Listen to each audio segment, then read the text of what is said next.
यहां कुछ सरदार बैठे हैं कि नहीं बैठे हैं? नहीं भी बैठे हैं तो मेरी उनसे एक विनती है, राजनीतिक कारणों से किसी को खालिस्तान चाहिए होगा, अमेरिका में कुछ लोग अपनी दुकान चला रहे होंगे, सिखों के बारे में अलग अलग बातें कही जा रही होंगी। आजकल इमरान खान को भी सिखों से ज्यादा प्यार हो गया है। गुरु ग्रंथ साहब पढ़ा है किसी ने? उन्हीं सिखों से जो सनातन से निकले हुए हमारे एक भाई हैं, उनसे पूछना चाहता हूं, गुरु ग्रंथ साहब के अंदर 8344 बार हरि का जिक्र आया है, हरि शब्द आया है उसके अंदर।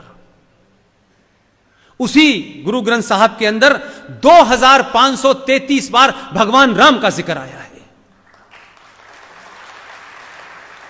उसी गुरु ग्रंथ साहब के अंदर 17 बार 17 टाइम वाहे गुरु का जिक्र आया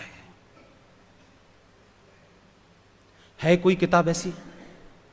हमसे कहा जा रहा है कि सिख अलग हैं, ये अलग लोग हैं। अलग नहीं हैं, राजनीतिक हालात के चलते इनको अलग बना दिया गया। ये हम में से गए थे, हमारे परिवार में से गए थे, इनको हमारे धर्म की रक्षा करने के लिए एक पुरुषार्थी आदमी को भेजा गया था। इनका पूरा इतिहास सनातन को बचाने में चला गया है। कुछ राजनीतिक दलों ने अपने नफे नुकसान के लिए इनका कत्ल दिल्ली में कर दिया और उस वक्त के प्रधानमंत्री ने देश के टेलीविजन पे आके कहा कि एक पेड़ गिरता है तो धरती हिल जाती है। अब उनके पास धरती नहीं है, धरती नहीं मिल रही उनको, इसलिए सारी जिम्मेदारी हमारी और आपकी है। इनका भी हाथ पकड़िए।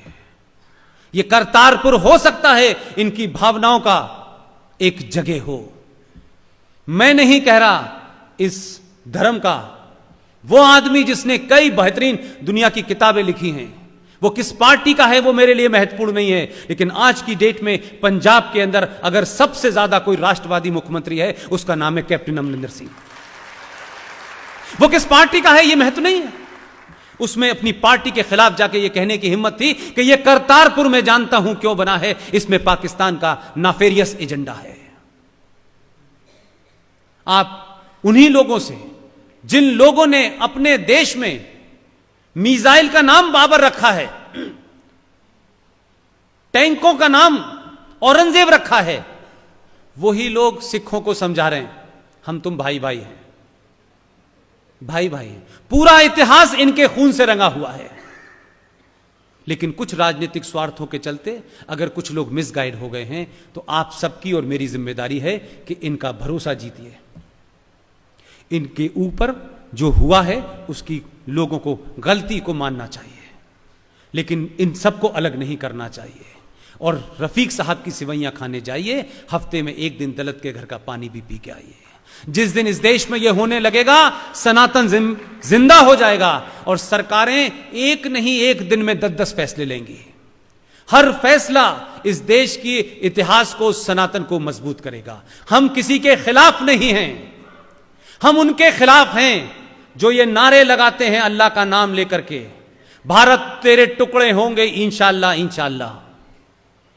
ये ध्यान रखें कि जिन्हें भारत के टुकड़े करने की तमन्ना है, ये देश उनके टुकड़े कर देगा, ये ध्यान रखिएगा। अब बहुत दिन तक ये बेवकूफी नहीं चलने वाली है। इस देश ने 1000 साल के बाद करवट ली है। ये वापस किसी भुलावे में, किसी गुमराह में, किसी पॉलिटिकल जार्गन में मत फंसिएगा। आपकी राजनीति कोई भी हो, आपका राष्ट्र एक है। सरकारें आती हैं, देश में सरकार बनाती हैं, सरकार आती है चली जाती है, लेकिन राष्ट्र समाज बनाता है। इसलिए समाज की ज्यादा जिम्मेदारी है कि वो राष्ट्र बनाए।